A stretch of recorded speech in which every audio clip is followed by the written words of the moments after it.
Dan berita baiknya, kalau ada orang berkata, ya Rasulullah, kalau saya masih belajar, masih terbata-bata bacaannya, ya, hurufnya mengejanya masih susah. Masya Allah, hadisnya di kitab yang sama, nomor hadis 2920. Walladhi yatata'ta'. Adapun orang yang terbata-bata saat dia mulai belajar membaca, wa huwa syaqqun 'alaihi. Sudah terbata-bata, sulit mengeja hurufnya. Ya. Orang lain mengucapkan misalnya a'udzu, dia sulit mengucapkannya Masya Allah. Falahu ajran. Kata Nabi, orang ini minimal dapat 2 kali pahala orang yang lancar. 2 kali pahala. Masya Allah. Kalau tadi alif lam mim, yang lancar dapat berapa? 30. Yang nggak lancar misalnya dia ulang alif lam mim, dia ulang lagi alif lam mim, minimal dapat berapa? 60. Ustaz, kalau begitu saya nggak lancar aja bacanya ya. Itu keliru. Itu keliru ya. Insya Allah. Itu maksudnya setiap kali dia mengulang, dia dapat pahalanya. Ya, setiap mengulang, tambah lagi. Setiap mengulang, tambah lagi. Jadi ibu dan bapak sekalian, kalau Nabi sudah menawarkan, antum nggak lancar saja, pahala dilipat gandakan. Kalau dengan semua motivasi itu, belum tersentuh juga baca Quran, ya, subhanallah, dengan cara apa lagi mesti dimotivasi? Dengan cara apa lagi? Ya, pahala sudah digandakan, kebaikan diliputkan, belum tersentuh juga. Berapa lama lagi waktu yang dibutuhkan untuk memotivasi kita mau baca Quran? Ya. Karena itu terakhir tadi pagi saya sampaikan di salah satu masjid di Baitur Rahim, Masya Allah, normalnya setiap muslim itu mesti baca Quran. Mesti baca Quran dalam sehari. Kalau bapak ibu sehari misalnya, biasanya cuma 1 juz, pindah jadi 1 robo'. Biasa 1 robo', 1 ain, pindah jadi 1 halaman. Biasa 1 halaman cuma 10 ayat. Biasa 10 ayat, nggak sempat, sibuk, cuma 1 ayat. Bahkan satu kali sibuk misalnya sama sekali nggak baca Quran. Kalau dalam sehari tidak mampu baca Quran, caranya begini. Malam-malam bangun, 1:30, jangan tahajud dulu. Bawa mushaf kita, masuk ke ruangan tengah, buka mushafnya, lalu katakan pada diri kita, ya Allah, dosa apa saya nggak bisa baca Quran? Karena tidak mungkin ada muslim tidak mau baca Quran kecuali ada sekat dalam jiwanya. Itu yang perlu dikeluarkan. Ya. Sehari mesti baca kita, sehari itu Quran mesti baca, walaupun cuma 1 ayat. Ya. Masya Allah. Nah, yang kedua bisa juga dengan qiraah sudah kita lakukan, lancar bacanya, maka levelnya naikkan. Jangan cuma sekedar baca tapi pahami. Disebut dengan tilawah. Tilawah Al-Quran. Tilawah Al-Quran. Saya sudah uraikan dengan sangat rinci di pertemuan lalu. Sekarang saya berikan cara singkatnya saja. Ya. Antum kalau mau tilawah Quran, cara terbaiknya itu ada 2 metode. Ya. Ada 2 metode. Metode pertama, ya, biasanya para sahabat ya, membaca 5 ayat terlebih dahulu. Ya. Misal Al-Baqarah alif lam mim sampai dengan ulaika ala hudam min rabbihim wa ulaika humul muflihun. Dibaca 5 ayat ini, dipahami artinya, lalu coba diamalkan. Belum sanggup mengamalkan, ya, berhenti dulu di situ. Ya, lalu lanjutkan lagi. Masya Allah. Ini metode yang pertama. Metode yang kedua, ini yang didukung oleh para ulama saat ini, Masya Allah. Ya. Yang paling bagus, keluarkan bimbingan Quran itu secara tematik. Karena bimbingan kehidupan kita, semua ada di Quran. Misal, saya beri contoh. Ada yang sudah berumah tangga, jadi suami, jadi istri selama puluhan tahun. Ya. Pernahkah Anda mengeluarkan dalam Al-Quran tuntunan menjadi suami yang baik? Ibu mengeluarkan ayat-ayat tuntunan menjadi istri yang baik? Jangan-jangan puluhan tahun, atau belasan tahun, atau bertahun-tahun, sudah merasa menjadi suami yang baik, tapi menurut Allah belum. Ibu merasa menjadi istri yang baik, menurut Allah belum. Apa antum gak punya waktu mengeluarkan sebagian saja selama sebulan tilawah dengan istri di rumah, Masya Allah. Ya. Tanyakan pada istri kita, Ma, ini yang petunjuk Quran, sudahkah papa sesuai? Ya. Pa, ini juga petunjuk tentang mama, sudahkah mama sesuai? Kan indah kehidupan itu, Masya Allah. Ya. Antum selesai itu, ada semuanya di Quran. Ya. Bimbingan dalam bekerja, saat sulit ada doanya. Saat sakit pun, Masya Allah, dari mulai sakit yang ringan, surah Asy-Syu'ara, ayat 78 sampai dengan 80. Ya. Doanya Nabi Ibrahim saat sakit ringan itu. Masya Allah. Walladzi khalaqani wa yahdini. Dialah Allah yang menciptakan saya, kemudian memberi petunjuk. Dialah yang memberi makan saya, memberi minum saya. Wa idza maridtu, kalau saya sakit sekarang pun, fahuwa yashfini, pasti Allah sembuhkan, pasti Allah sembuhkan. Ada itu bimbingannya. Masya Allah. Ya. Di saat pulang kerja, Pak, Bapak sakit kepala, sakit perut, ya, sakit kaki yang ringan-ringan. Kenapa nggak sambil dipegang, bimbingannya dibaca? Wa idza maridtu, ya Allah, saya sudah berikhtiar dalam kebaikan karenamu. Sekarang saya agak terasa sakit, pasti Engkau sembuhkan. Ya. Masya Allah, hidup semua dengan Quran itu. Saat sakit parah pun ada, Al-Anbiya ayat 83 sampai dengan 84. Ya. Saat antum punya kesulitan yang luar biasa di kantor, di rumah tangga, gelap mata kita. Al-Anbiya 87, 88. Ya, Masya Allah. Anak-anak kita mulai belajar At-Taubah ayat 122. Mulai dididik di rumah. Ada lagi misalnya Luqman ayat 13 sampai ayat 19. Masya Allah. Itu anak baru satu. Kalau anaknya lebih daripada satu, Yusuf. Ya, Yusuf, Quran surah 12. Masya Allah. Dari mulai ayat yang ketiga sampai ayat 29-nya. Lengkap semua. Kenapa Anda dalam sebulan nggak keluarkan? Hari ini belajar menjadi suami yang baik. Besok belajar menjadi ayah yang baik. Besok menjadi pebisnis yang baik. Anak kita menjadi siswa yang baik. Semuanya ada. Cuma kita terlalu sibuk dengan dunia dan bacaan-bacaan yang lainnya. Petunjuk yang hakiki tidak kita baca. Itulah tilawah Al-Quran. Nah, kemarin pertemuan lalu kita berhenti pada satu tantangan dari Allah.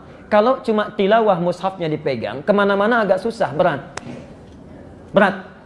Ke pasar bawa mushaf, susah. Ya. Sekarang di bis, bawa mushaf agak susah. Bahkan Masya Allah, di beberapa tempat masuk pesawat, buka mushaf, pesawatnya balik lagi itu. Ya, Masya Allah ya, saking orang tidak tahunya tentang Islam. Saya tidak mengatakan tidak suka. Saking tidak tahunya tentang Islam dan keutamaan Quran, orang di pesawat buka mushaf, balik lagi pesawatnya. Ya. Karena ada aduan, dikiranya itu panduan teror ya, Masya Allah. Padahal belum dilihat bagaimana isinya, bagaimana keindahannya. Nah, Bapak Ibu sekalian, supaya tidak susah, maka Allah tawarkan untuk mudah dihafalkannya.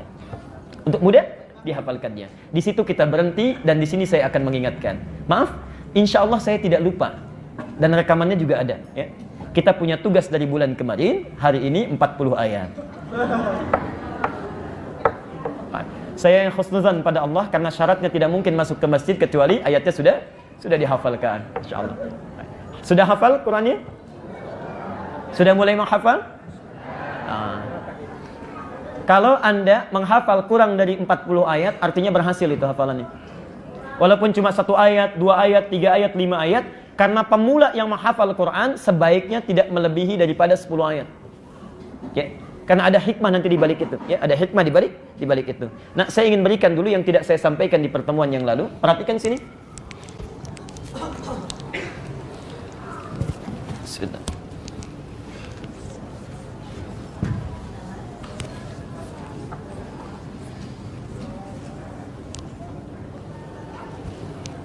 Bismillahirrahmanirrahim.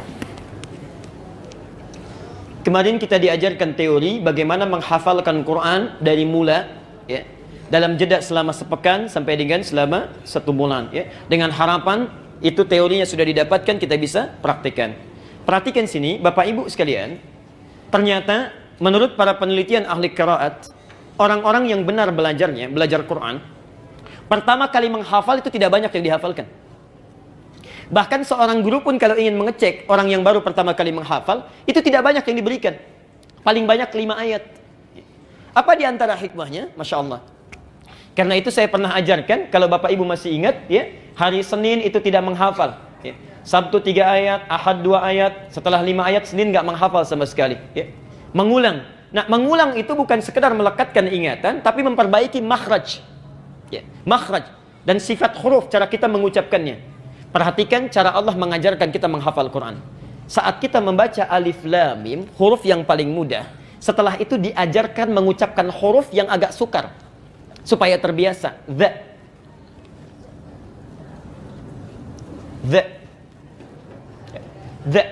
itu singkatnya, lidahnya digigit sedikit.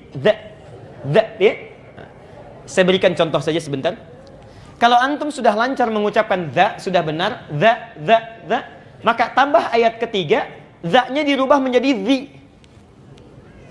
Ya, za-nya dirubah menjadi zi. Perhatikan, alif lam mim, ayat pertama, dzalikal kitabu la hudan lil za. Saat sudah lancar za, lisan dikembalikan kepada zi, dibolak-balik supaya mudah mengucapkan. Ayat ketiganya apa? Alladzina yu'minuna bil ghaib, zi. InsyaAllah. Kalau sudah bisa za, sudah bisa di, sudah mudah mengucapkannya, seringkali za tertukar dengan za. Idza zulzilatil ardu. Tuh, itu za dengan za, ya. Bahkan kalau lisannya terlalu kerasnya luar biasa, itu semua bisa ja semua itu. Idza zulzilatil ardu. Ya. Za. Perhatikan. Saat antum sudah bisa za, bisa zi, oleh Allah dilatih lagi dengan za, huruf yang mirip-mirip. Alladzina yu'minuna bil ghaibi wa yuqimuna shalah wa mimma za. Sudah bisa za dipindahkan jadi zi. Zi wa mimma razaqnahum yunfiqun, ayat keempatnya wal ladzina yu'minuna bima zi, za jadi zi, dan uniknya zi disandingkan dengan zi. Walladzi pakai za, walladzina yu'minuna bima unzi pakai zi. Perhatikan. Jadi menghafal Quran yang baik, kalau antum sampai sebulan ini misalnya, Ustaz, saya belum mencapai target 40, karena bukan 40 yang diinginkan. Yang diinginkan ada hafalan Quran yang masuk dalam jiwa kita. Mau 1 ayat, 2 ayat, 3 ayat, dan benar kita dalam membacakannya. Jadi berbahagialah Bapak Ibu sekalian, kalau dari bulan lalu sampai dengan hari ini, sudah ada Quran yang masuk ke dalam jiwa kita. Itu tandanya ada kebaikan dalam diri kita. Musa, bukan Nabi Musa, tapi seorang anak kecil yang matanya buta. Ini pengantar saya sebagai penutup kajian yang lalu. Terlahir di kota Mesir, di negara Mesir. Beliau lahir di Mesir, di provinsi Asyut. Matanya buta, tapi dalam butanya punya keinginan untuk bisa menghafal Quran. Anak ini dulu masih usia 6-7 tahun, insya Allah. Datang pada orang tuanya. Bapaknya pekerja biasa, barangkali tidak seprofesi dengan antum yang pekerjaannya nyaman. Disampaikan pada orang tuanya menangis bahagia. Mulai saat itu direncanakan harus belajar dengan baik. Bapaknya membawa motor ala kadarnya, dimodifikasi supaya memudahkan dia belajar. Ditetapkanlah belajar pada seorang guru yang jarak dari rumahnya itu 20 km. Guru yang baik. Anaknya dibonceng menjelang asar. Bapaknya memodifikasi motornya. Di depannya itu ditampilkan seperti layar di dashboardnya itu. Jadi anaknya di belakang mulai menghafalkan Qurannya, insya Allah. Bapaknya di depan pegang catatan ayatnya. Di jalan itu nggak ada yang sia-sia, masya Allah. Sambil lihat ke depan, begitu anaknya hafalan, bapaknya lihat ke bawah. Di jalan nggak ada ngobrol, nggak ada apa. Anaknya menghafal di belakang, bapaknya mengecek lagi hafalan. Semuanya itu bermakna. Begitu tiba di tempat tujuan pada gurunya, subhanallah, sudah jauh-jauh datang 20 km. Sampai di sana, gurunya cuma minta bacakan 1 ayat. 1 ayat saja, insya Allah. Sampai kemudian pulang lagi, datang lagi, diminta suruh baca ayat 1 lagi. Jadi cuma 1 saja. Sampai anak ini mengatakan pada bapaknya, kita sudah jauh-jauh Pak, katanya datang ke sini, cuma diminta baca 1 ayat. Kata bapaknya, tidak mungkin ada guru memberikan petunjuk kecuali kebaikan. Ikuti saja nak, bersabar. Masya Allah, ternyata gurunya itu sedang mengobati dulu penyakit-penyakit di lisannya. Di huruf yang belum sempurna diucapkan, disempurnakan, didengar, disempurnakan. Ketika sampai 1 juz, semua makhraj sudah benar. Ketika semuanya sudah benar, kesananya semakin mudah, tidak ada yang diluruskan lagi. Masya Allah. Tidak ada yang diluruskan lagi. Tapi yang paling luar biasa, saya ingin sampaikan, anak ini kemudian hafal Quran. Hafal Quran. Bapaknya yang ngantar nggak hafal Qurannya, anaknya yang nggak bisa lihat hafal Qurannya. Masya Allah, ketika pulang sampai di rumahnya, diketahui kisah ini oleh salah seorang reporter dari stasiun televisi. Datang ke situ, ini poinnya. Datang, kemudian diminta dicek hafalan Qurannya, Masya Allah. Di akhir kemudian ditanya, perhatikan. Ya Syekh Musa. Saya langsung lihat tayangan ini, ibu sekalian, bapak sekalian. Ini orang tuanya duduk-duduk seperti ini. Anaknya diwawancara dengan penuh senyuman. Ditanyakan, ya Syekh Musa. Wahai katanya Syekh Musa, jika anda sekarang diperkenankan oleh Allah untuk berdoa meminta. Untuk berdoa meminta, apa yang akan anda minta? Apakah minta untuk bisa melihat? Apa yang anda minta? Apakah anda minta untuk bisa melihat? InsyaAllah. Anak sudah hafal Quran, dekat dengan Allah, ibadahnya luar biasa. Ditanya, kalau anda meminta sekarang, apakah anda minta untuk bisa melihat? Perhatikan jawabannya. Wallahi, demi Allah saya katakan kalian, kalau saya diperkenankan kepada Allah untuk memohon saat ini, saya akan memohon untuk terus dibutakan sampai hari kiamat. Agar Allah berkenan membutakan saya sampai hari kiamat. Karena dengan buta ini saya bisa menghafalkan Quran. Saya takut kalau dikembalikan bisa melihat kembali. Saya takut Quran meninggalkan saya. Kalimat yang pertama. Dan yang kedua, perhatikan, belum selesai kalimatnya. Dan demi Allah saya katakan, Quran ini akan saya bawa menghadap kepada Allah. Saat saya sendirian menghadap kepadanya, lalu saya katakan, ya Allah, saya sudah berusaha untuk menghafalkan Quran saya. Maka mohon ringankan azab saya kalau saya mesti dihukum di akhirat ini dengan Quran yang telah saya hafalkan. InsyaAllah. Ustaz, Saya telah berusaha menghafalkan Quran saya. Maka mohon ringankan azab saya kalau saya mesti dihukum di akhirat ini dengan Quran yang telah saya hafalkan. InsyaAllah. Bapak Ibu sekalian, kalau anak yang buta saja tidak bisa melihat, Allah mudahkan dia untuk bisa menghafal, dia bawa, masih merasa banyak dosanya, maka kenapa antum yang masih diberikan penglihatan, waktunya masih panjang, diberikan kesempatan, sampai hari ini belum mau menghafal juga? Dengan cara apa lagi mesti diingatkan? Dengan cara apa lagi? Karena itu bertakwalah kepada Allah. Setidaknya sebelum pulang, bawa hafalan Qurannya. Sampaikan pada Allah, saya telah berusaha ya Allah. Di sisa hidup saya, yang sebelumnya pernah saya sia-siakan. Salat seringkali tertinggal, Quran jarang dibaca. Saya telah berjuang sebelum meninggal, telah saya hafalkan. Mohon ringankan azab saya sekalipun saya mesti dihukum. Ya. Kalau sampai sekarang belum tersentuh juga sekedar untuk baca, apa yang antum akan bawa di akhirat nanti? Ya. Karena itulah bertakwalah kepada Allah, terutama yang usianya lebih daripada 40 tahun. Atau sampai 40 tahun. Al-Ahqaf itu langsung turun keterangan Allah. Quran surah ke-46 ayat ke-15. Ya. Perhatikan kalimatnya di sana. Ya. Orang-orang yang sudah sampai usia 40 tahun seharusnya sudah banyak berdoa dan merencanakan amalan. Qala rabbi auzi'ni an ashkura ni'mataka allati an'amta 'alayya wa 'ala walidayya wa an a'mala salihan tardah. Wa an a'mala salihan tardah. Lihat sindirannya di ayat ini. Lihat ya, saya katakan sindiran dalam tanda petik. Kata Allah, seorang yang sampai dalam usia 40 tahun dalam hidupnya, dia mesti mensyukuri aktivitas hidupnya. Mesti mensyukuri usia yang telah diberikan oleh Allah kepadanya. Masya Allah, perhatikan ya, orang cuma diberikan 4 tahun, cuma diberikan 5 tahun, tiba-tiba wafat. Antum 40 tahun, amalan kan banyak bisa dilakukan. Ya. Masya Allah, orang cuma 4 tahun, cuma 5 tahun, ya. Dia kemudian wafat, antum diberikan 40 tahun, 50 tahun, banyak sekali amalan yang bisa direncanakan. Ya. Kita bisa sholat sunnah diperbanyak, ya. Bisa tahajudnya banyak, baca Qurannya banyak. Masya Allah, banyak waktunya. Ya. Maka dari itu kata Al-Quran, kalau sudah sampai usia itu, perbanyak doa untuk bersyukur. Rabbi auzi'ni an ashkara ni'mataka allati an'amta 'alayya. Duhai Allah, bimbing saya untuk bisa mensyukuri nikmatmu yang telah Engkau berikan kepada saya. Wa 'ala walidayya. Dan pada ibu bapak saya yang telah melahirkan saya, merawat saya sampai saya tiba di usia ini. Tapi yang paling menarik, perhatikan. Tidak ditutup sampai di sini, kata Al-Quran, wa an a'mala salihan tardah.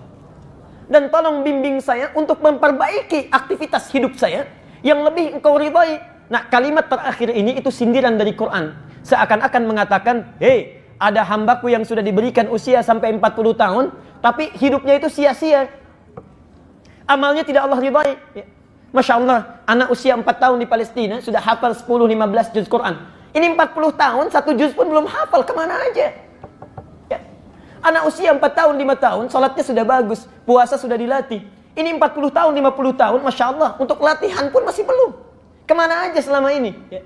Maka Allah berikan isyarat, kalau sudah tahu dulu itu ada yang sia-sia, sisa aja jangan disia-siakan lagi. Ya. Amal salihan tarda, rencanakan amalan supaya Allah bisa memberikan ridha. Nah, itu kalimatnya Bapak Ibu sekalian. Tolong catat kalimat saya ini, tolong catat. Kalau Anda, maksudnya tidak perlu dicatat di tulisan ya, tanamkan saja dalam pikiran kita. Kalau Anda tidak mampu berlomba dengan orang soleh dalam memupuk kebaikan, maka berlombalah dengan para pendosa untuk beristighfar dan bertobat kepada Allah. Kalau Anda sampai usia sekarang belum juga mampu berlomba dengan orang-orang soleh dalam memperbanyak kebaikan, orang sudah menunaikan tahajud, antum sholat fardu pun masih tertinggal-tinggal.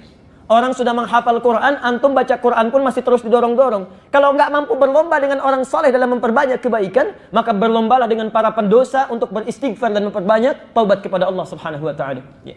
Bertakwalah kepada Allah, itulah amalan para salafus saleh setelah mereka menunaikan salat tahajudnya. Kalau tidak memperbanyak doa, perbanyak istighfar atau memperbanyak bacaan Quran kepada Allah Subhanahu wa taala. Nah, sekarang kita lanjutkan, ambil satu saja untuk mempersingkat bahasan kita. Setelah melakukan itu, apa yang kemudian Rasulullah sallallahu alaihi wasallam lakukan? Ya, selesai menunaikan tahajud dan pendekatannya kepada Allah. Bapak Ibu sekalian, sunnah Nabi, saya urutkan dari awal ya, supaya mengingatkan kembali. Bangun dari tidur, tidak langsung berdiri, duduk dulu. Kemudian hapus bekas ngantuknya. Itu sunnah nabinya. Ya, sudah dipraktekkan insyaAllah. Ya. Baca doa bangun tidur. Alhamdulillahilladzi ahyana ba'dama amatana wa ilaihin nusyur. Baca 10 ayat terakhir surah Ali Imran. Sudah insyaAllah. Ya, berusaha terus ya, berusaha. Baik. Setelah itu kita pergi cuci tangan kita, ya. Kemudian berwudu.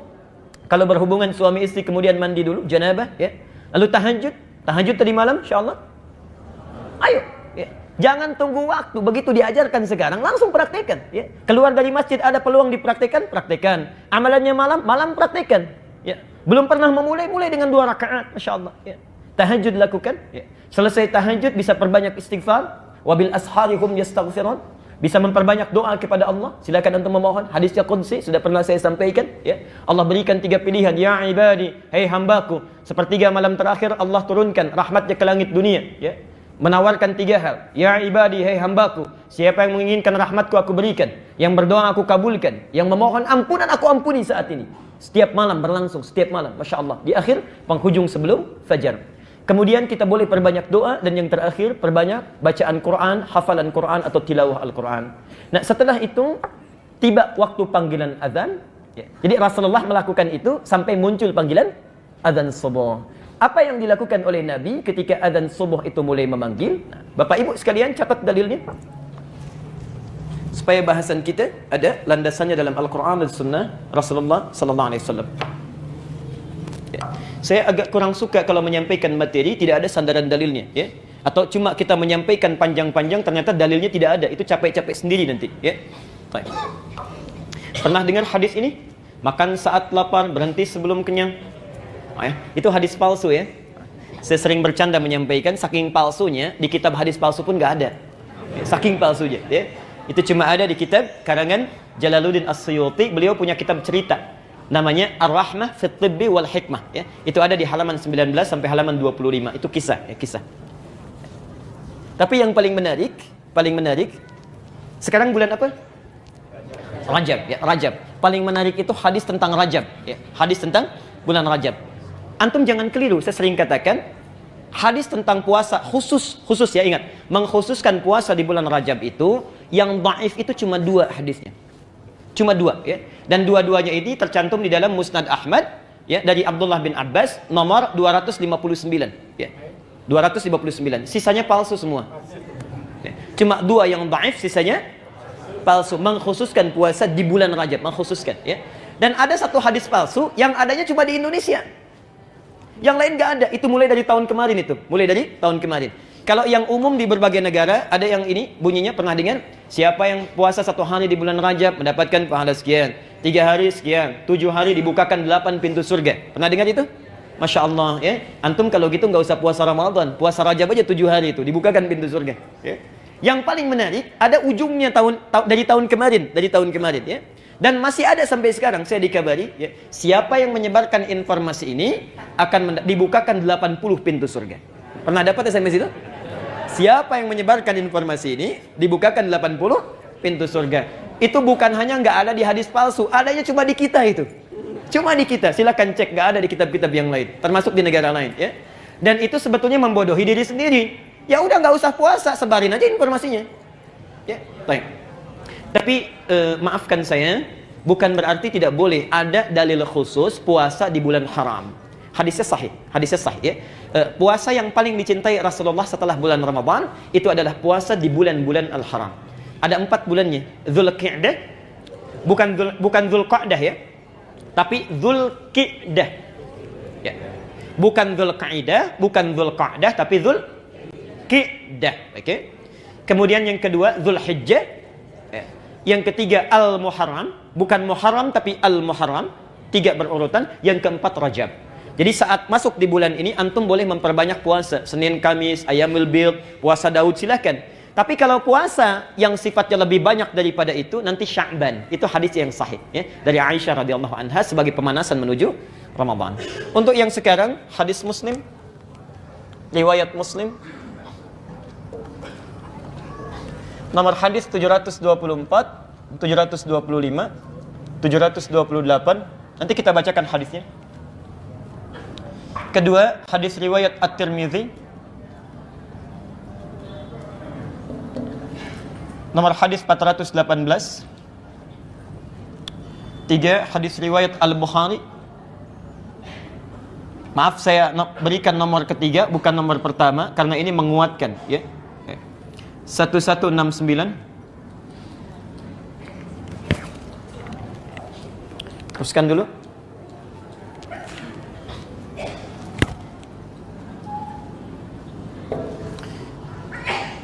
Tahqiqnya di An-Nasa'i, Sahih An-Nasa'i, yang tahqiq Syekh Muhammad Nasruddin Al-Albani 1133. Silsilah hadis as-sahihah, ya. Kitabnya kalau antum tanyakan, Ustaz ada kitab yang lebih mudah tidak, ya? Silsilah hadis as-sahihah yang tulis Syekh Muhammad Nasruddin Al-Albani, sudah diterjemahkan ke bahasa Indonesia, yang di pustaka Imam Asy-Syafi'i itu. Hadis sahihah, nomor hadis 1508, nomor pembahasan 1508.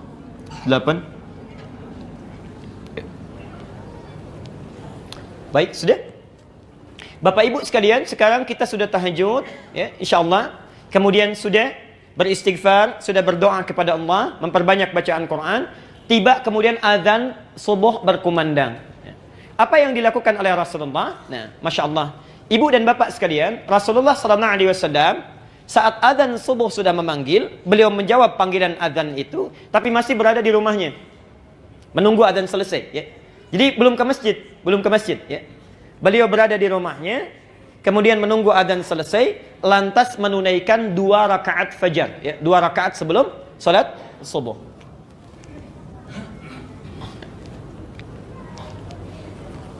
Perhatikan di sini, perhatikan. Bapak Ibu sekalian, ada sekitar 12 rakaat yang utama. Saya tidak akan ulang ini. Ada sekitar 12 rakaat salat sunnah yang utama sifatnya, ya. Utama itu selalu dijaga oleh para sahabat dan dipraktekkan, seringkali dipraktekkan oleh Nabi. 12 rakaat, ya. Yang pertama, 2 rakaat sebelum subuh, 4 rakaat sebelum zuhur, 2 rakaat setelah zuhur, 2 rakaat setelah maghrib, 2 rakaat setelah isya. Jelas? Baik. Dari mana dapatnya hadis itu? Ya. Kita bisa temukan misalnya di dalam hadis riwayat Muslim nomor hadis 728 dari Ummu Habibah. Ya. Beliau menyampaikan, kata Rasulullah sallallahu alaihi wasallam, beliau menyampaikan, "Man shalla," saya ulang, "man shalla itsnatai asyrata rak'atan." Ya.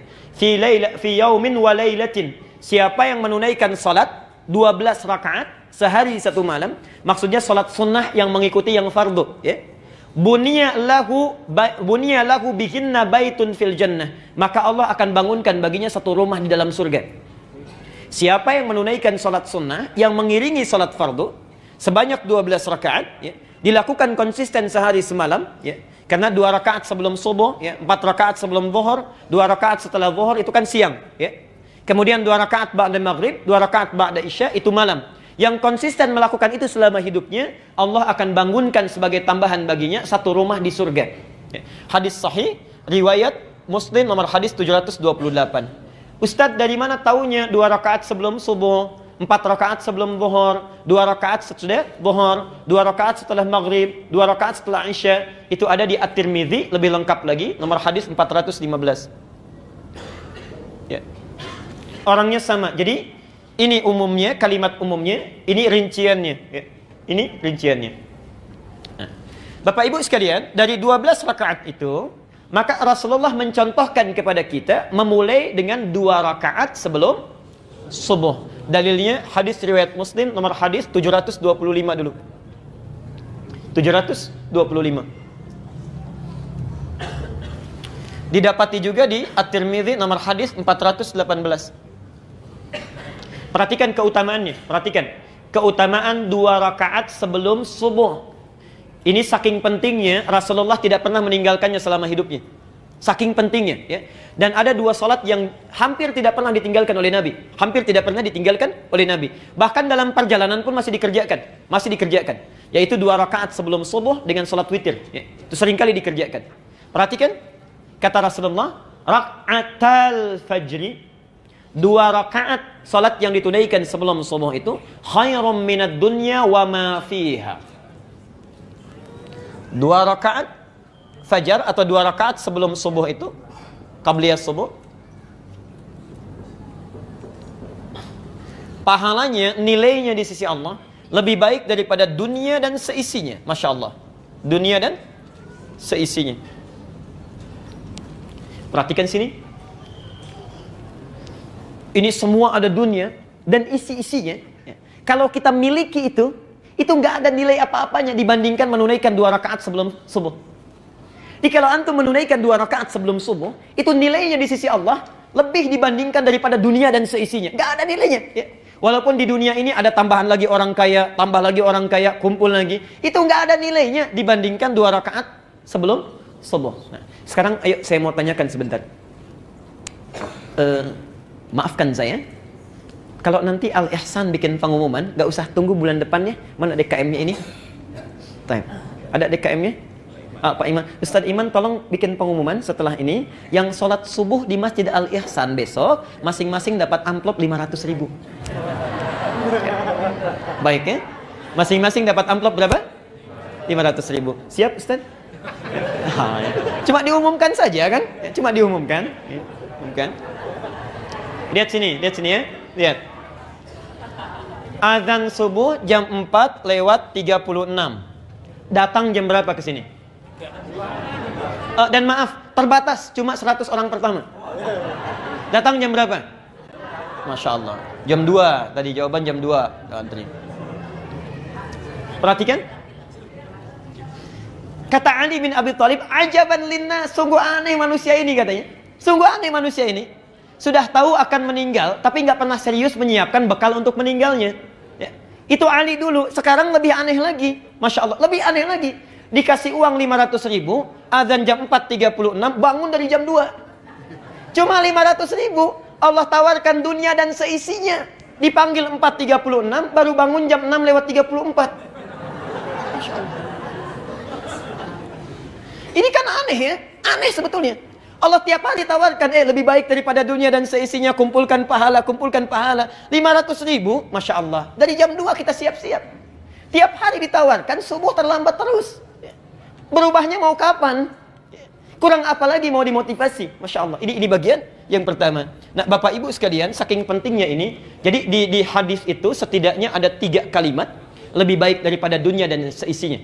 Misal di Al-Bukhari, nomor hadis 2639.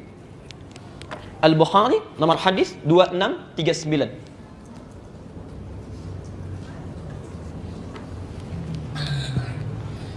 Nanti antum bisa praktekkan ini ya. Perhatikan kalimatnya. Ini hadis dari Anas bin Malik. Ya. Jadi ada Malik bin Anas, ada Anas bin Malik ya. Anas bin Malik punya anak namanya Malik bin Anas. Ya. Baik. Nah Anas bin Malik ini, Masya Allah, itu pembantu Nabi. Dan lama membantu Rasulullah. Ketika ditanyakan, beliau ditanya oleh sahabat setelah Rasulullah wafat, ya, ditanya, hei saudaraku katanya, ya, kalau dalam bahasa kita, Allahu a'lam, ya akhi, ya, saudaraku, bagaimana kesanmu saat membantu Rasulullah?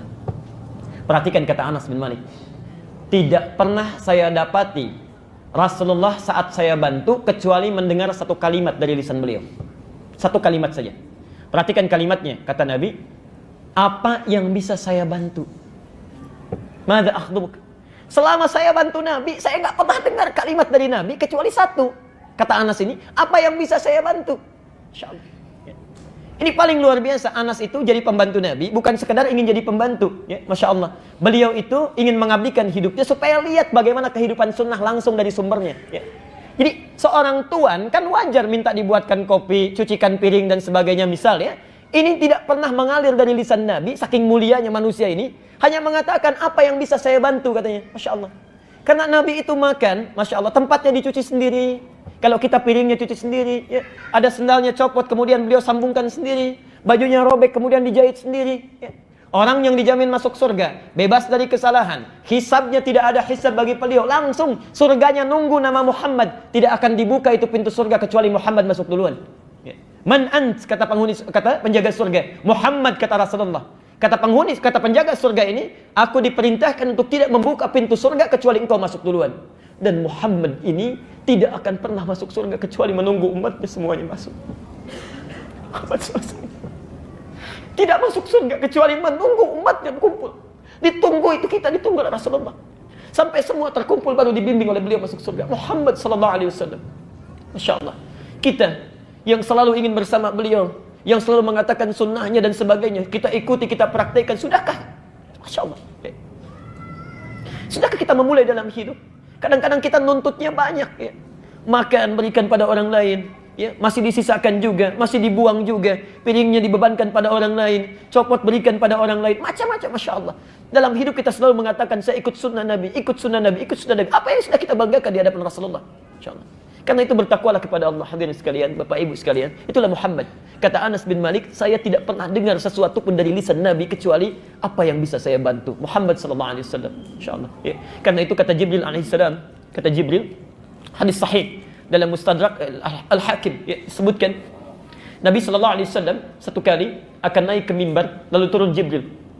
Kata Jibril, bu'dan, terlalu, ya, sungguh jauh dari rahmat Allah dan terlalu orang ini. Man dzukirta indahu liman dzukirta indahu falam yusalli alaihi. Orang yang disebutkan namamu Muhammad di sampingnya enggak mau salawat kepadamu, itu orang keterlaluan. Masya Allah, itu orang keterlaluan katanya. Saking sayangnya Jibril kepada Muhammad sallallahu alaihi wasallam, itu yang dipikirkan itu cuma kita, Bu, Pak, ya. Cuma kita, Masya Allah. Saya berikan misalnya 2 sampai 3 riwayat, Masya Allah. Satu kali beliau sallallahu alaihi wasallam dalam hidupnya itu sedang kumpul dengan sahabatnya, ya. Lalu kata beliau, ashtaqu bi ikhwani. Saya itu kok rindu sekali dengan saudara-saudara saya. Rindu dengan saudara-saudara saya. Sahabatnya menjawab, ya Rasulullah, alasna ikhwanik. Rasulullah, bukankah kami ini saudara-saudaramu? Ya. Kata Nabi, lastum ikhwani, ya, bal antum ashabi. Kalian ini bukan saudara saya. Kalian ini sahabat-sahabat saya. Perhatikan, ikhwani humul ladzina lam yarawni walakinnahum amanu bi. Saudara saya itu orang yang enggak pernah lihat saya, tapi selalu beriman kepada saya. Orang yang tidak pernah lihat saya, percaya dengan saya. Ya. Kalau antum percaya pada orang yang kelihatan, itu wajar. Tapi percaya pada yang tidak tampak, masih yakin juga, itu yang tidak wajar. Kata Nabi, saya merindukan saudara-saudara saya ini. Antum tuh dirindukan oleh Nabi. Masa kita tidak ada kerinduan untuk bertemu dengan Rasulullah? Setidaknya tunggangi sunnahnya, insyaAllah. Bahkan demi Allah saya katakan di akhir hayatnya, hadis-hadis riwayat sahih. Ketika beliau akan meninggal dunia, Fudail membawakan air untuk beliau wudu, ya. Masya Allah. Fudail itu anak pertama daripada Abbas. Abbas punya 2 anak yang paling populer laki-laki. Satu namanya Fudail, yang kedua namanya Abdullah. Abdullah hidup di bawah naungan Rasulullah sampai beliau jadi penghafal Quran, penafsir Quran. Fudail kakaknya, saat Rasulullah akan wafat, beliau yang membawakan air wudunya. Ya. Dalam pangkuan Aisyah radhiyallahu anha, sampingnya ada Ali, ya. Sampingnya ada Fatimah. Yang dipanggil bukan Aisyah, bukan Ali, bukan Fatimah. Ummati, ummati, ummati. Mau meninggal pun masih antum yang disebut itu. Ya, insyaallah. Jadi kata Jibril alaihissalam, bu'dan, keterlaluan itu orang.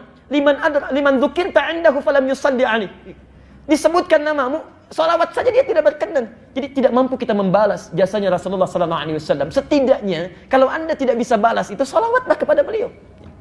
Dan dalam salawat pun masih diberikan pahala juga. Man shalla alayya salatan wahidah, sallallahu alaihi asyra. Masya Allah. Siapa yang salawat 1 kali saja, aku tidak butuh itu. Ya, cuma dengan salawat itu Allah akan memberikan 10 kali lipat kebaikan kepada orang itu. Ya. Di Bapak Ibu sekalian, itulah Muhammad sallallahu alaihi wasallam. Nah, kata Anas bin Malik, la ghadwatun fi sabilillah. Ya. Aktivitas baik yang dilakukan karena Allah dari pagi sampai dengan maghrib, au rauhatun, atau aktivitasnya dari siang sampai maghrib, tapi semua karena Allah. Misal, makannya karena Allah, minumnya karena Allah, kerjanya karena Allah. Mau makan bismillah, mau minum bismillah, mau kerja bismillah. Perhatikan, khairum minad dunya wa ma fiha. Itu lebih baik daripada punya seluruh isi dunia ini. Ya. Kalimat ujungnya sama. Ya. Jadi antum misalnya mulai besok bangun tidur, ya, atau sekarang masih ada kesempatannya. Kalau dari pagi disebut godwah, ya, godwah sampai dengan maghrib. Kalau dari siang sampai dengan maghrib disebut rauhah. Kalau semua aktivitas kita diniatkan karena Allah, makannya bismillah karena Allah, minumnya bismillah karena Allah, kerjanya karena Allah, rawat anak karena Allah, itu kata Anas bin Malik, sabda Rasulullah, khairum minad dunya wa ma fiha. Apa balasan bagi orang ini? Dari Sa'ad As-Sa'idi. Sa'ad As-Sa'idi di Al-Bukhari masih hadisnya. Nomor hadis 3078. Perhatikan. Maudhi'us sautin fil jannah. Ya. Orang ini akan dibalas dengan pahala yang berlimpah. Tempat pecut saja, tempat pecut, ya. Tempat pecutnya sesuatu yang tersimpan di surga, untuk ilustrasi saja, khairum minad dunya wa ma fiha. Jadi kalau tukang delman punya pecutan disimpan di tempatnya, itu kalau ada di surga lebih bagus daripada dunia dan seisinya. apalagi minumannya, apalagi gelasnya, apalagi keadaannya. Ya. Jadi kalau sudah semua diterangkan, antum tinggal tunggangi, keluarkan. Ya. Catat amalannya apa yang dilakukan. Nah, setidaknya bangunlah 2 rakaat sebelum subuh itu tunaikan. Khairum minad dunya wa ma fiha. Nabi tidak pernah meninggalkan ini selama hidupnya, konsisten menunaikannya. Dari mana taunya? Hadis Muslim nomor hadis 724 ini. Dari Aisyah radhiyallahu anha. Qalat lam yakunin nabiyyu sallallahu alaihi wasallam minan nawafili asyaddu ta'ahudan ala rak'atayil fajr. Ya. Tidak pernah Rasulullah sallallahu alaihi wasallam memperhatikan, menjaga dengan kuat di antara salat-salat sunnahnya dibandingkan dengan perhatian beliau terhadap 2 rakaat sebelum fajar. Ya. Jelas sampai sini? Baik. Jadi dalilnya yang ingin kita sampaikan pada kesempatan hari ini, Bapak dan Ibu sekalian, setelah bangun tahajud, siapkan diri kita jangan sampai ketinggalan ini. Ya. Walaupun bangunnya kesiangan, hadis sahih. Walaupun bangunnya kesiangan misalnya, ini salat yang agak istimewa. Lakukan ini dulu 2 rakaat. Ya. Lakukan ini dulu 2 rakaat baru kemudian salat subuhnya. Jelas sampai di sini? Baik. Yang terakhir, lalu kita berhenti dulu di sini. Yang terakhir, di mana Nabi mengerjakannya? Di masjid atau di rumah? Ya. Dari mana taunya? Nah, ini persoalan. Ayo, yang bilang di rumah angkat tangan. Berapa? Yang bilang di masjid angkat tangan. Oh, yang tidak angkat tidak jelas ini semuanya ya. Masya Allah. Alhamdulillah. Perhatikan sini. Ya, kita lihat hadisnya dulu ya. Lihat hadisnya dulu.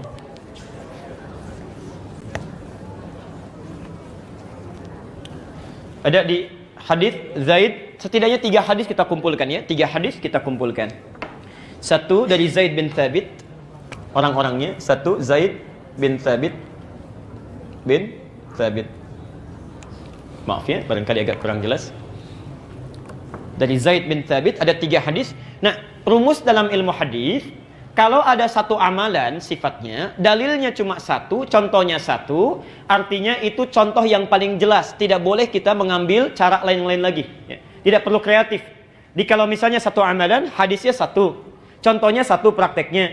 Jangan cari dalil lain lagi, jangan cari contoh yang lain lagi. Ini yang paling bagus, gak usah kreatif. Ya. Contoh, lihat sini. Hadis dalam sholat, saat mengangkat tangan itu, sampai dengan meletakkan di dada, misalnya, dari takbir. Kalau cara takbirnya ada 2. Dari yang sejajar dengan bahu, hadwaman kibaihi, kemudian sejajar dengan daun telinga. Tapi sama semua, saat mengangkat sampai dengan meletakkan, itu cuma 1 cara. Dalilnya sahih, ya, kemudian contohnya 1, Allahu Akbar. Kalau dalam satu praktek, contohnya 1, dalilnya 1, artinya semua orang bisa melakukannya. Tidak terbuka peluang untuk menampilkan kreativitas kita. Jadi nggak usah kreatif. Ya. Begitu antum angkat misalnya, kan nggak enak. Masa sama manusia kanan dulu, sama Allah kiri dulu. Ini harus agak sedikit pendekatannya berbeda. Ya. Allah, bisa? Akbar. Kita putar sedikit ya, supaya kanan duluan masuk, kemudian baru kiri. Itu nggak usah kreatif ya. Nanti kita capek sendiri itu. Ya. Antum capek sendiri. Kalau sudah jelas ada, nggak usah cari-cari yang lain. Ya. Direpot. Kelihatan seseorang dibahas, cari dalilnya, diseminarkan, ya, di stadium generalkan, nggak akan ketemu. Jadi capek-capek sendiri. Ya. Tapi kalau dalam satu praktek misalnya, lebih daripada 1 hadis, jangan ditafsirkan dari 1 hadis saja. Kumpulkan semuanya. Ya. Nanti banyak prakteknya ya. Misal tentang ini saja minimal ada 3 hadis. Tentang persoalan kita. Ya. Doa mengangkat tangan ada 30 hadis. Bacaan bismillah 70 hadis. Ya. Masya Allah. Isbal ada 143 hadis. Kumpulkan dulu. Baru kita lihat. Ya. Ini 1 dari Zaid bin Thabit. 2 Jabir bin Abdullah. Ini orang paling dekat juga dengan Rasulullah bin Abdullah. 1 Zaid bin Thabit, kemudian Jabir bin Abdullah. Yang ketiga Abdullah bin Zaid.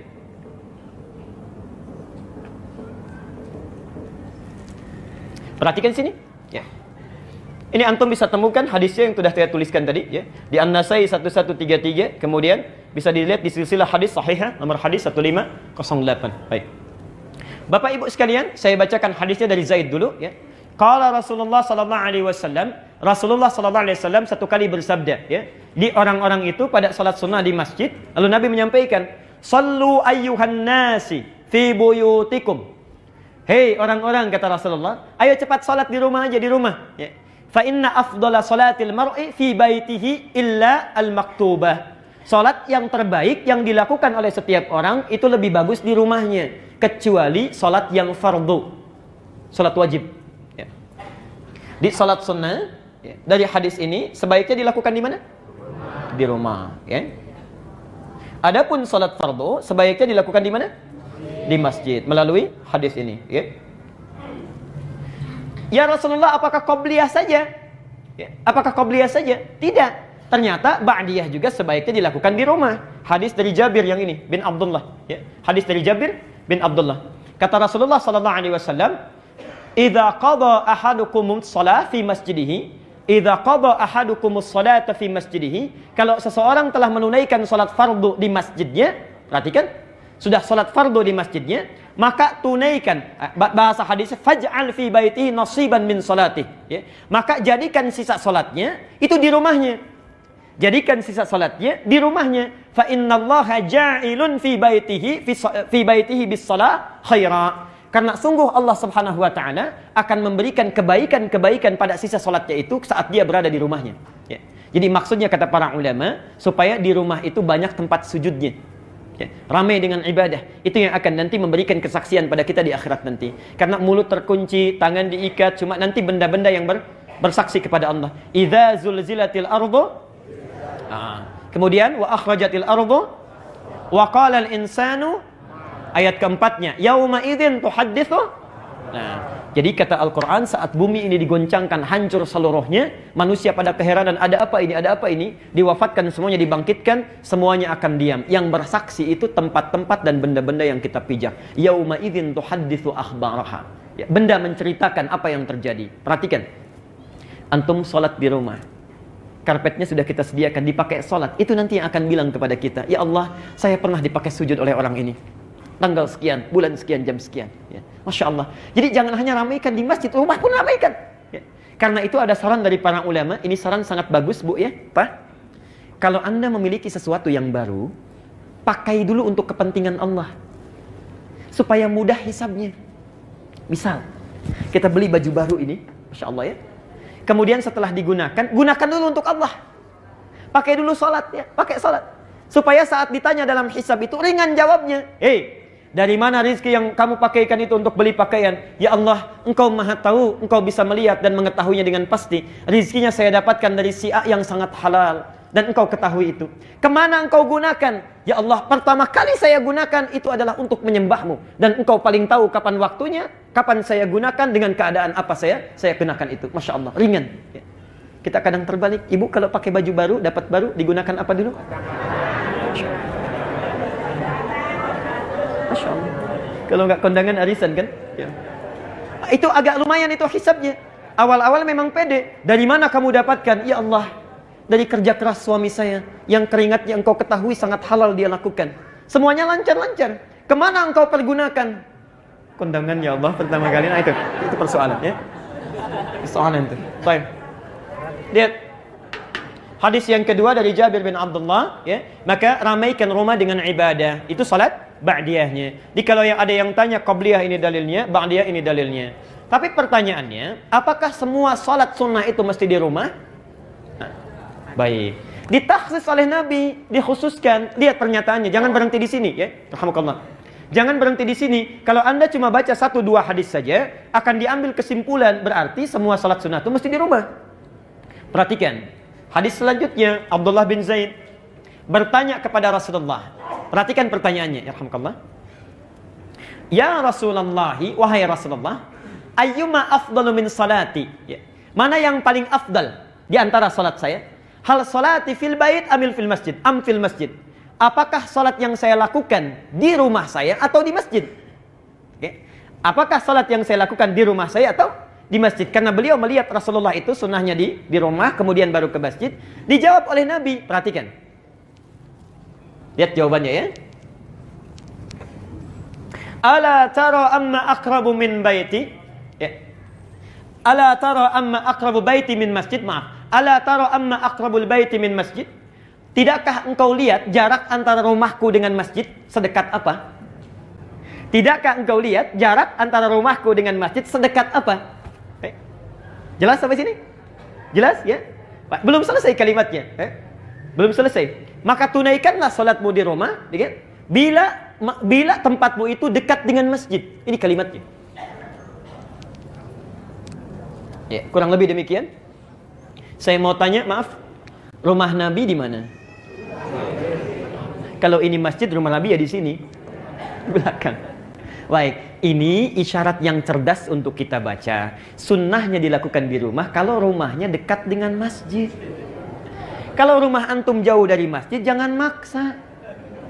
Dari Tambun ingin hadir kuliah subuh ke sini, sholat sunnahnya di sini, nyampe sini kapan? Ya, baik. Jelas sampai sini? Oke. Jadi kita selesai dulu sampai di sini. Kesimpulannya, Bapak Ibu sekalian, amalan Rasulullah sallallahu alaihi wasallam, ya, begitu selesai beliau menunaikan tahajudnya, itu sampai pada waktu fajar. Jangan sampai tertinggal 2 rakaat fajar ini karena sangat penting dalam kehidupan kita. Kemudian selebihnya, bila antum rumahnya dekat dengan masjid, maka yang paling utama lakukan di rumah. Kemudian tunaikan salat wajibnya di masjid. Bila sekiranya rumah kita jauh dari masjid, maka alangkah lebih baik itu bisa ditunaikan di masjid secara bersamaan. InsyaAllah kita teruskan di pertemuan yang selanjutnya. Bagaimana keadaan Nabi setelah beliau menunaikan salat fajarnya? Apakah langsung salat atau jangan-jangan melakukan aktivitas yang lain terlebih dahulu? Ya. Kemudian apakah setelah salat subuh, bagaimana sifat salat Nabi dalam salat subuh? Ya. Apa yang dibacanya? Bagaimana sifatnya dan sebagainya? InsyaAllah kita akan lanjutkan di pertemuan yang akan datang. Saya kira untuk hari ini Bapak Ibu sekalian, karena waktu kita agak terbatas, ya, kita akan teruskan di pertemuan yang akan datang plus dengan pertanyaan-pertanyaannya, ya. Atau barangkali ada yang mau ditanyakan? Jelas? Oh, silakan.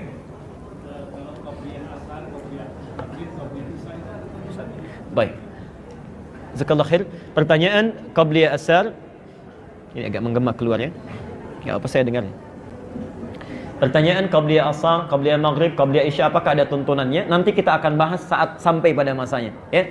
Jadi kita baru subuh, bahkan belum subuh Bapak sudah asar itu ya. Tapi kita insyaallah akan masuk ke sana ya. Ada hadis-hadisnya, ada dalil-dalilnya, tapi ketika ada dalil ini apakah Nabi mempraktekkan atau tidak? Bagaimana menimbangnya? Nanti kita akan sampai ke sana, ya. Boleh antum tuliskan kalau mau dituliskan, kalau masih ada pertanyaan silakan, Pak.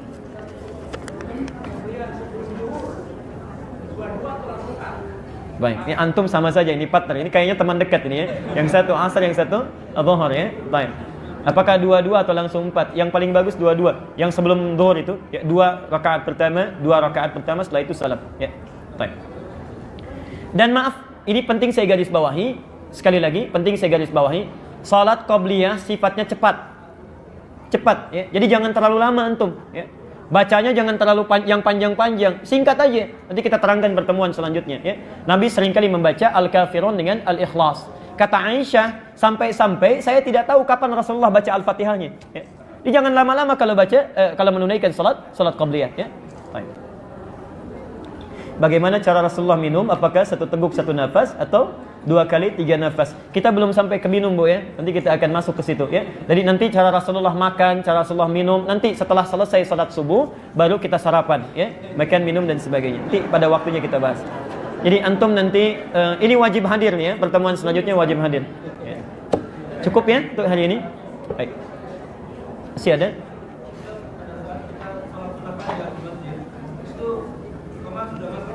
Baik.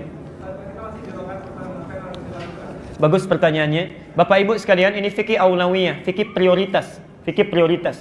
Kita sudah masuk misalnya ke masjid, kemudian kita lihat ketika kita sedang melakukan sholat itu baru 1 rakaat, kemudian iqamat sudah dikumandangkan. Apa yang harus dilakukan? Ya. Pertama, sebelum sampai ke kasus itu, kita harus berkaca diri dulu. Ya. Masuk ke masjid, lihat waktunya masih cukup nggak dengan sholat? Masih cukup tidak? Ya. Nah, hanya persoalan ini barangkali di masjid tidak ada petunjuk waktu.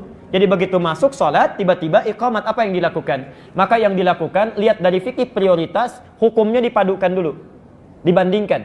Hukum sholat subuh apa hukumnya? Wajib. Ya. Sedangkan 2 rakaat sebelumnya? Sunnah. Sunnah bertemu wajib, mana yang paling prioritas? Wajib. Maka gugurkan sholatnya, batalkan, kemudian langsung ikut pada yang wajib. Jelas ya? Pada saat antum memulai saja, pahala sudah diberikan. Masya Allah. Bahkan dalam salat yang lain, dan dalam amalan yang lain, Rasulullah SAW pernah bersabda, ada orang-orang yang duduk di Madinah tidak ikut berjuang tapi dapat pahala jihadnya. dapat pahala jihadnya. Itu ada di Al-Bukhari. Ya. Jadi saat sedang panggilan jihad, orang sibuk berjihad. Tapi karena ada orang-orang yang sakit, ingin berjuang, tapi karena sakit nggak bisa berangkat. Kata Rasulullah, ini orang beruntung, nggak berangkat tapi dapat pahalanya. Ya. Dikiaskan oleh para ulama, orang-orang yang membiasakan diri konsisten dalam ibadah, kemudian luput mengamalkannya, maka pahalanya telah diberikan. Misal, antum misalnya selalu salat qabliyah, ya. Qabliyah zuhur misalnya 4 rakaat, ba'diyah 2 rakaat. Satu kali perjalanan ke Bandung, ya. Istirahat di kilometer 57, tiba zuhur, ya. Macet kan boleh dikosor ya. Nah, dalam keadaan kosor, maka yang afdal jangan tunaikan sunnah. Ya. Yang wajibnya saja dikurangi, kenapa yang sunnahnya dilakukan ya? Yang wajibnya dikurangi, 4 jadi 2. Masa antum sunnahnya dilakukan juga ya? Nah, dalam keadaan demikian, ketika antum meninggalkan sunnah dalam tanda petik, tertinggalkan sunnahnya, padahal sebelumnya sudah konsisten, itu sepakat ulama berdasarkan hadis Nabi, itu pahalanya sudah diberikan. Darurat itu, walaupun tidak dikerjakan. Tapi berlaku pada yang biasa sholat. Yang nggak biasa sholat nggak dapat juga, ya, nggak dapat itu. Ya. Baik, ya. Nah, ada kasus yang kedua yang tidak antum tanyakan. Kalau anda datang ke masjid, sudah terlambat sholatnya nih, ya. Nggak dapat misalnya 2 rakaat sebelum subuhnya itu. Kita kejar-kejar dari rumah sampai ke masjid, imam sudah takbir Allahu Akbar. Maka ini yang unik dari sholat subuh. Dari 2 rakaat fajar ini. 2 rakaat fajar ini hadisnya sahih nanti kita bahas lebih detailnya pertemuan yang akan datang. Hadisnya sahih, bagi orang yang terlambat bangun bisa dilakukan itu dulu baru kemudian sholat subuhnya. Bagi orang yang terlambat mengikuti jamaah maka boleh dilakukan setelah sholat subuh itu, ya. Setelah sholat subuh itu bisa dengan 2 cara. Cara pertama langsung bangun, selesai sholat subuhnya langsung bangun, kerjakan 2 rakaat.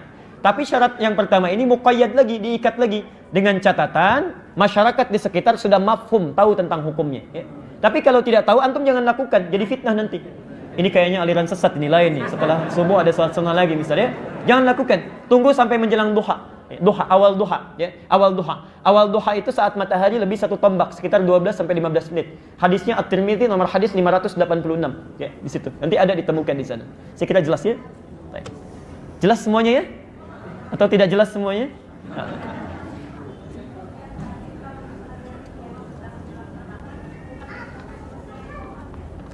Sampai selesai? Apakah saat Allahu Akbar kemudian kita selesaikan? Atau misalnya selesai iqamat baru kita selesaikan? Nah, ibu sekalian, ya, dan bapak sekalian, yang penting saya sampaikan, iqamah itu sudah panggilan kita untuk menunaikan sholat. Lihat keadaan sholat kita. Kalau antum baru iqamah Allahu Akbar tadi pertanyaannya masih berdiri rakaat pertama, rakaat keduanya belum. Maka sebaiknya dibatalkan karena iqamah itu kan cepat, ya. Apa bisa antum balapan dengan iqamah, ya? Yang satu iqamah, yang satu menyelesaikan, kan kacau salat kita itu, ya. Pahalanya sudah ada, jangan memaksakan diri. Insyaallah pahalanya ada, ya. Kecuali kalau antum sedang tahiyat akhir, ya, sebentar lagi salam, iqamah dikumandangkan, teruskan sampai selesai. Kita prediksikan selesai iqamah kita masih bisa bangkit, itu teruskan, ya, teruskan. Baik. Sekira cukup ya.